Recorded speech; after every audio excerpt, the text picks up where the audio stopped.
여러분 안녕하십니까? 정부가 33년 만에 내년 국가연구개발 예산을 16% 이상 삭감했습니다.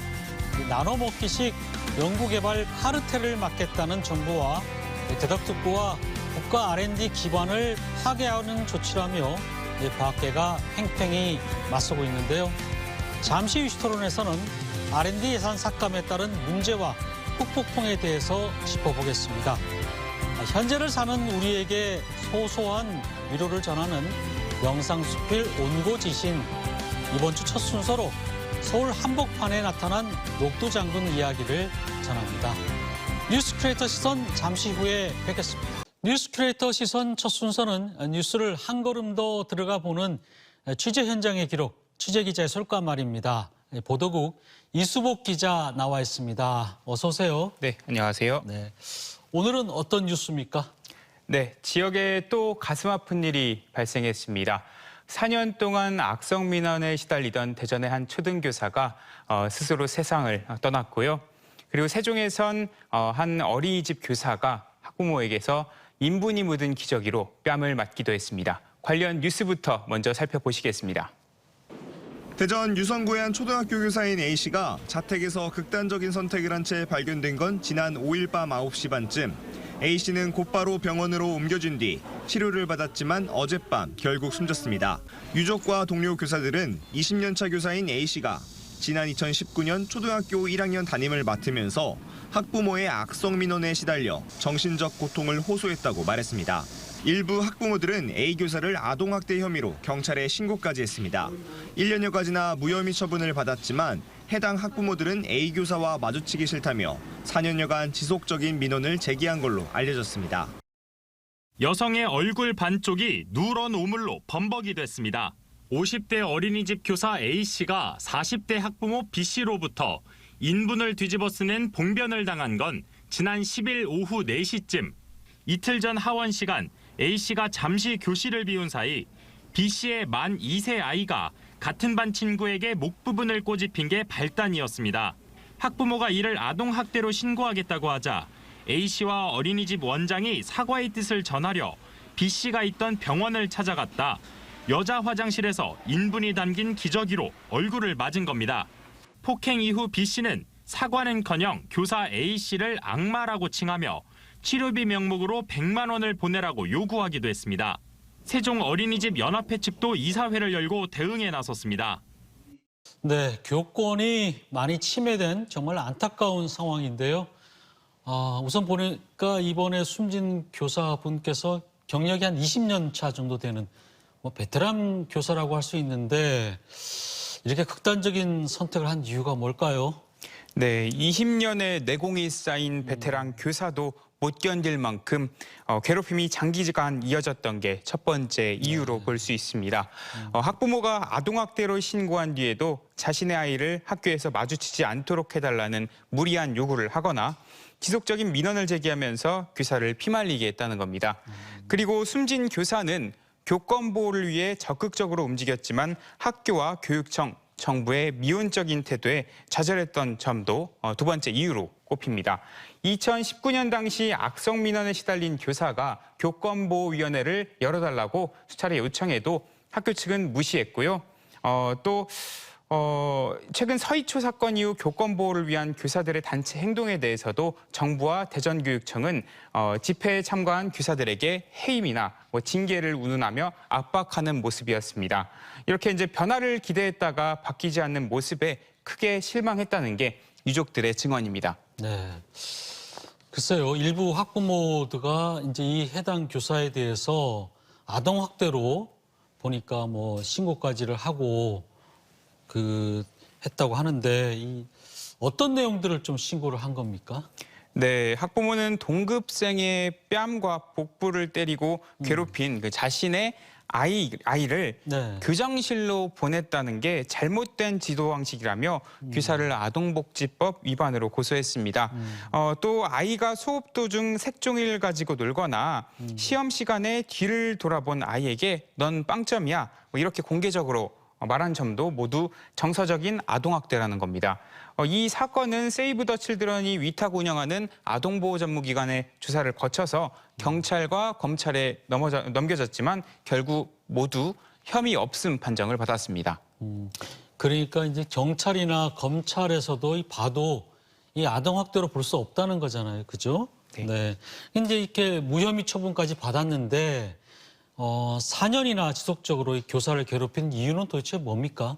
네, 일단 학부모가 올린 입장문을 보면 숨진 교사가 정서적인 아동학대를 지속해서 벌였다 이렇게 말을 하고 있는데 뭐 자신이 볼 때는 우리 아이가 학대를 당했는데 이 무혐의 처분을 받았으니까 억울할 법도 했을 겁니다. 그래서 억울하다고 주장을 하는 거잖아요. 예, 그렇죠? 그런 뉘앙스로 이렇게 입장문을 담았는데요. 그래서 이제 무혐의 처분 이후에도 민원을 계속해서 지속해서 제기를 하게 됩니다. 2021년엔 자녀가 트라우마에 시달린다면서 민원을 제기하고 또 지난해 3월엔 아직도 자녀가 다니는 학교에 교사가 같이 있다는 게 말이 안 된다면서 민원을 제기하고 또 이어 자녀가 교사와 이렇게 마주치지 않도록 해달라면서 또다시 민원을 제기하기도 했습니다. 총 한 14건의 민원을 제기한 것으로 파악이 됐습니다. 그래요. 근데 이제 이 사건을 접한 시민들이 사실 많이 분노를 했죠. 예. 분노하고 뭐 가해 학부모들의 이제 신상을 일부 좀 공개하기도 했고 예. 또 영업장이 결국 폐쇄되는 그런 뭐 사태까지 왔다고 하는데 어떻게 된 겁니까? 예, 제가 이제 가해 학부모들이 운영하던 영업장 2곳을 수차례 찾아가 봤는데요. 예. 외벽엔 욕설과 저주가 가득한 메모로 가득 찼고요. 계란이 던져져 있거나 케첩이 흩뿌려져 있었고 또 전등이 파손돼 있었습니다. 결국 영업장 중 한 곳의 프랜차이즈 본사는 학부모와의 그 가맹 계약을 해지하기도 했습니다. 이뿐만이 아니라 주요 SNS엔 이들의 그런 학부모와 아이의 사진, 이름, 뭐 휴대전화 번호 그런 모든 신상 정보를 무차별 이렇게 유포하는 행위도 좀 벌어졌는데요. 네. 이렇게 좀 공적인 시스템이 아니라 사적 제재가 이루어지고 있는데 이렇게 이루어지는 건 조금 심정적으로는 이해는 하지만 도를 넘어선 게 아닌가 싶습니다.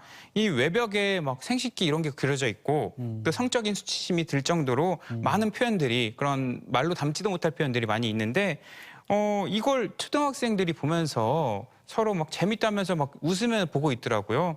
그리고 또 계란을 따라서 던지거나 하는 이런 모양들이, 이런 모습들이 결코 교육상 보기 좋지 않다고 생각이 들었어요.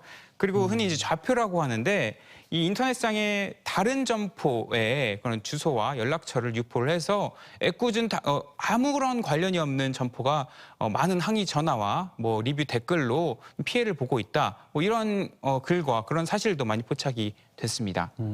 동료 교사나 유족들은 해당 교사를 지금 순직 처리를 요구하고 있죠. 그리고 또 유가족 같은 경우는 또 뭐 고소하는 부분도 아마 검토하는 걸로 알고 있는데 어떻습니까? 이제 후속 조치가 지금 좀 이루어지고 있습니까? 어떤 결과가 예상됩니까? 예, 대전교육청에서도 브리핑을 열면서 네. 후속 조치 대응 방안에 대해서 좀 발표를 했습니다.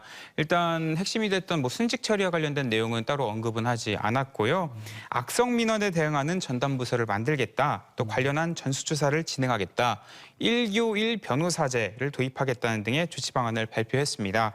그런데 이게 이번 사건이 발생하기 전에 발표한 그런 교권 보호 관련 대책과 상당 부분 중복됐고요. 다른 지자체에서 이미 시행 중인 정책들도 많이 있습니다. 이 때문에 중복, 맹탕 대책이란 비판이 이어지고 있습니다. 무엇보다 공교육 멈춤의 날 당시 조치를 제대로 하지 않았다는 것에 대해서는 교육감이 사과를 했는데 숨진 교사가 극단적인 선택을 하기까지 제 역할을 하지 못했는데 이에 대한 사과는 없었습니다. 네. 도의적인 사과조차 하지 않냐는 이런 기자들의 물음이 있었는데요. 그 물음엔 지난번 담화문을 발표했지 않느냐 하면서 특별한 이야기를 하지 않았습니다. 근데 이제 이번에는 뭐 초등교사뿐 아니라 우리 지역의 어린이집, 세종인가요? 어린이집 선생님에게도 뭐 정말 믿기 힘든 일이 벌어졌더라고요. 보니까 학부모에게 사과를 하기 위해 찾아간 교사에게 인분이 담긴 그 기저귀를 얼굴에다가 그냥 이게 문대는 그런 말도 안 되는 지금 일이 벌어졌는데 지금 교사 어떤 상황입니까? 네, 대전에서 교사가 숨진 지 며칠 지나지 않아서 바로 옆 세종에서는 어린이집 교사가 학부모에게서 인분이 묻은 기저귀로 뺨을 맞는 일이 발생했습니다. 교사는 정신적 충격을 이제 크게 받아가지고 병원 치료를 받고 있고요. 현재 트라우마에 시달리고 있습니다. 말도 제대로 하지 못할 정도고 일상생활이 조금 어려울 정도라고 합니다. 그런데 이제 대전 초등학교 사례와 달리 이번 어린이집 같은 경우는 어린이집 연합회하고 뭐 아주 같이 이제 이사회도 열고 해서 공동 대응을 하겠다.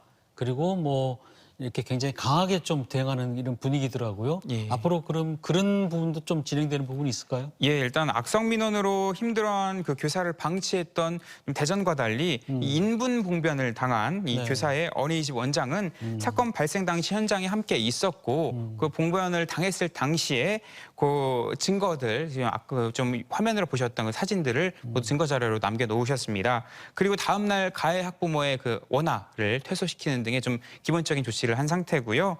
새로 계속 이제 비호하고 보호 조치에 나서는 모습입니다. 또 세종 어린이집 연합회에서도 발생 직후에 좀 사실 관계를 확인하는 한편 이 관내에 발생한 교권 침해 사례를 전수조사를 하고 있고요.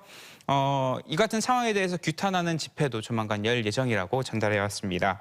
이렇게 좀 최근 연이어 교권과 관련한 이슈가 터지면서 이런 인분 폭행 관련한 이런 이슈도 당분간 좀 가라앉지 않을 전망인데요.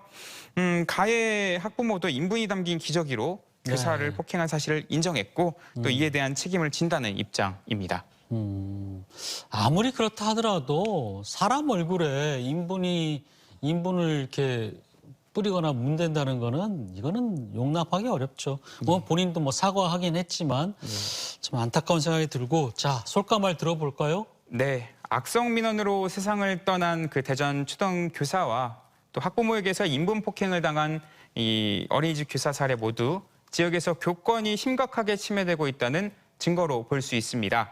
자신의 아이를 무조건 감싸고 도는 게 아니라 잘못할 땐 따끔하게 지적하고 아이를 바른 길로 가도록 하는 게 교육이고요. 교육은 학부모뿐만 아니라 교사의 일이자 의무입니다. 교사가 제대로 아이들을 가르칠 수 있도록 하루빨리 제도가 개선되길 기원해 봅니다. 네, 이수복 기자 수고했습니다. 고맙습니다.